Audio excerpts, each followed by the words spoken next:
നമ്മുടെ നാട്ടിൻപുറങ്ങളിലൊക്കെ ഒരു ചൊല്ലുണ്ട്, എന്താ അറിയോ? കടുക് വേറിയാൽ കലമ്പുന്ന്.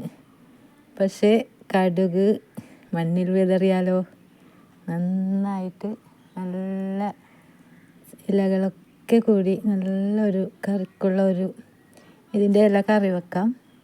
അതുപോലെ തന്നെ അത് പഴയ മുത്തശ്ശിമാരൊക്കെ നമ്മുടെ മുത്തശ്ശിമാരൊക്കെ ഉണ്ടാവുമല്ലോ, അവരെന്താ ചെയ്യുമറിയോ? ഈ മഴക്കാലത്ത് ഈ കടുക് കൊണ്ടുപോയി നല്ല നല്ല മണ്ണൊക്കെയുള്ള നല്ല പോഷകാംശം അടങ്ങിയ മണ്ണൊക്കെ ഉള്ള സ്ഥലത്ത് കൊണ്ടുപോയി ഇങ്ങനെ വെറുതെ വിതറി കൊടുക്കും. അപ്പോൾ അത് ആ ഒരു നല്ല മഴ ഉള്ള ആ സമയത്ത് എല്ലാം ഇങ്ങനെ മുളച്ച് നല്ല തൈകളൊക്കെ ആയി നന്നായി ഉണ്ടാകും. ആ സമയത്ത് അതും ചക്കക്കുരു ഒക്കെ കൂട്ടി നല്ല കറിയൊക്കെ ഉണ്ടാക്കി തരും നമുക്കൊക്കെ.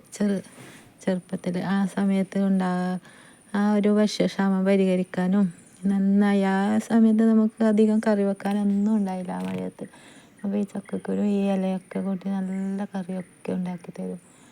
പിന്നെ ഈ പണ്ടുള്ളവർ ഒക്കെ ഈ വിത്തെല്ലാം ഇങ്ങനെ എറിഞ്ഞു കൊടുക്കും. ഇപ്പോൾ നെൽകൃഷി ആയാലും പറമ്പിൽ കൊണ്ടുപോയി ഇങ്ങനെ വിതറി കൊടുക്കുകയാണല്ലോ, അതിന് വിത എന്ന് പറയും. പിന്നെ കുറച്ച് അവിടെ ആയി ഇടുന്നതിന് നിരിയിടുന്നതെന്ന് പറയും. അങ്ങനെയൊക്കെയാണല്ലോ കൃഷി. അപ്പോൾ നിങ്ങളുടെ അഭിപ്രായത്തിൽ ഈ കൃഷി എന്ന് പറയുന്നത് ഒരു കഷ്ടപ്പെട്ട പണിയാണോ, അല്ല ലഘുവായ നമ്മുടെ ഇഷ്ടത്തിന് ഇങ്ങനെ വെറുതെ അത്ര കഷ്ടപ്പാടൊന്നും ഇല്ലാത്ത ഒരു കാര്യമാണോ എന്ന് ഒന്ന് കമൻറ്റ് ചെയ്യണേ.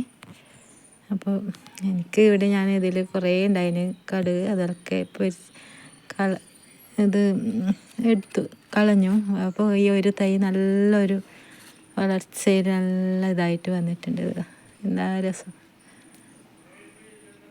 കണ്ട. അപ്പോൾ എല്ലാവർക്കും ഗുഡ് മോർണിംഗ്.